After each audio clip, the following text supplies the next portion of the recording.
do you mean learn? Well, he means to learn in whatever way necessary to come to understand. You know, that's the most wonderful thing about studying God's Word. You know, when we read God's Word, now right now we're doing 90 Days Through the Bible, and we're kind of doing a fast survey. You know, we're reading, you know, I'm telling several people in the class, this is the time you have a pad with you. And this is the time that you come across something real interesting. You know, you jot down the address, you know, whatever it might be, and you just keep going because we're trying to get through the Scriptures. But this will be, we'll come back and we'll have our own personal study time with the Lord.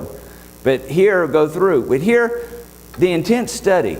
Have you taken to the point to understand why would Jesus turn water into wine? Why would this be important? You understand the balance of talking about the marriage supper of the Lamb and how we can trust on the groom to take care of all of our needs. Do you think the bride was looking forward to the wedding? Do you think these brides, us, are looking forward to eternity? Listen, we can't fix it, but who can fix it? The groom can. There's going to be enough wine at the marriage supper of the Lamb because I know Jesus is in control. And if He took care of that here at this wedding feast 2,000 years ago, I know He's going to take care of it, the marriage supper of the Lamb of the believers. So He says this yoke, this pair of balance.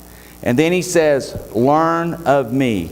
And when He says, learn of me, for I am gentle and lowly in heart. Gentle means He's humble. He's meek. And what does He mean here when He says He is lowly in heart? You know what it means? It's where we get the word cardia. He is broken-hearted. You know, Jesus is broken-hearted when He sees us suffering. Can you imagine the anxiety that He goes through when He looks and He sees exactly what we're going through and the things the devil's throwing at us, the chaos we live within? Do you know, when we go to bed at night and we're sitting there turning and we're worried and we're upset because we've got things in our life out of control, do you think that He's sitting there trying to say to us, come unto me and give it to me? Why are you doing this to yourself? You cannot grow one hair on your head. You cannot add anything to your height, your stature, He says. He says every little detail, even the sparrow and that flies, is not going to escape my attention. He's saying to me, Rick, don't worry about it. Bring and leave it to me. Well, how's He going to do that? Is it just going to be a mind wipe? Boy, sometime wouldn't that be nice? Boy, if we could lay our head down at night and all of a sudden go through a mind wipe, you know, and then our mind be gone. I tell you one, though, you want a good night's rest, the first thing to do before you lay your head down on your pillow is not only pray, but spend time reading God's Word. What do you need to have on your heart the last minute when you close your eyes and you go off to dreamland? What do you need to be dreaming about? The Word of God. And our Lord is broken-hearted. And He says here, for you will find rest for your soul. This rest that He's talking about, that repose we talked about, in your soul, in your mind, and your emotions. Isn't it wonderful when you look at the passage of Scripture and what He's trying to say to us? He's trying to say, let me take the anxiety, let me take the alarm, you know, that you've got out of your life. Let me give my beloved rest. That's what He says in the Scripture. Look at that last verse. He says, for my yoke is easy and my burden is light.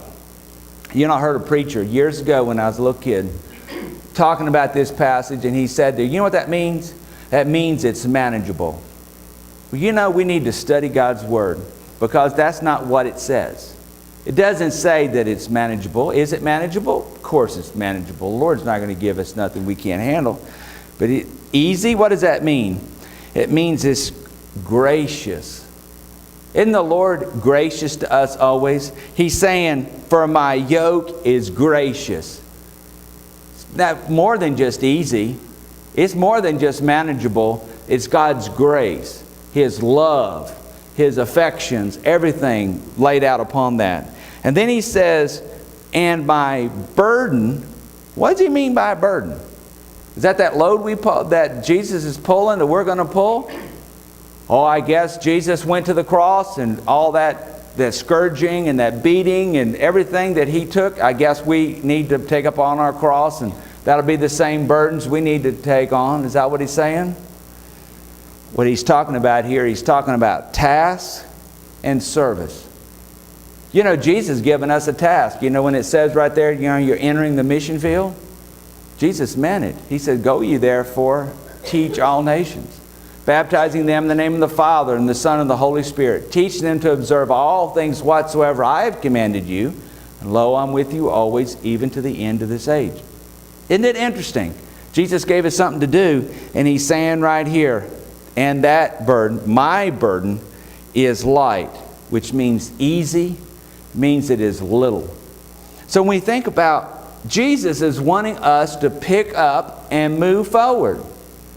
You know, the wonderful thing, I have the same burdens in my life that I've had for the last couple years. Sometimes the burdens get deeper. Sometimes the burdens feel like they're getting heavier.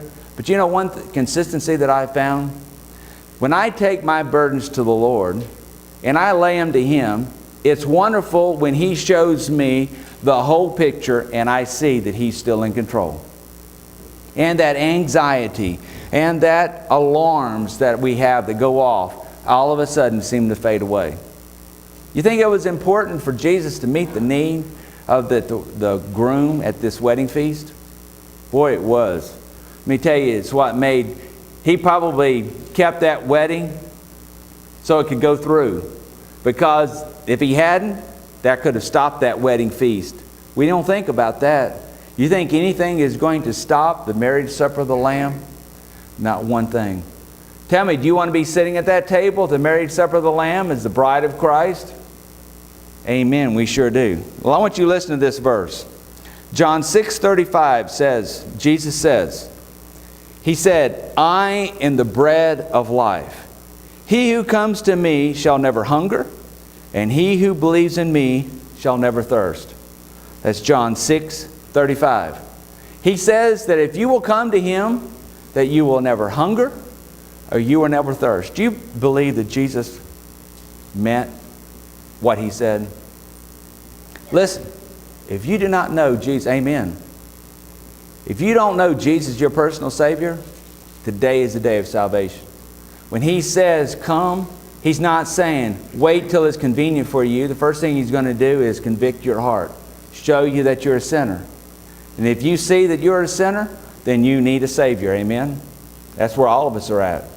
And if you've committed your heart to the Lord Jesus Christ, but you haven't been obedient, you haven't been scripturally baptized, maybe now's the day to get a part of our upcoming baptismal service that we're going to have. But you know, if you're not a part of a New Testament church, now's the time maybe to join, to be a part of this church. You know, the wonderful thing is when Jesus is talking about here our burden, His burden, our burden, the task and service, that is the joy that we have as believers. You know, the most wonderful thing is that we are building relationships for eternity. Not just for a lifetime, but for eternity. And you know what? Some of the things that we're going to talk about for eternity is going to be, do you remember when we had this event? You remember when so-and-so came to Jesus? Do you remember when we had a chance to help this family and meet their needs and their lives were changed? When we helped the widow, when we helped the children, when we helped the poor, when we did these ministries? Brothers and sisters, this is what the church is all about. And we're coming more and more to the time when we need to be doing more and more. Amen? Listen, this same Jesus that met the needs at the wedding feast is the same Jesus that'll meet your needs and give you rest. And this is the same power and ability that we need to be able to reach this lost world. Let's pray.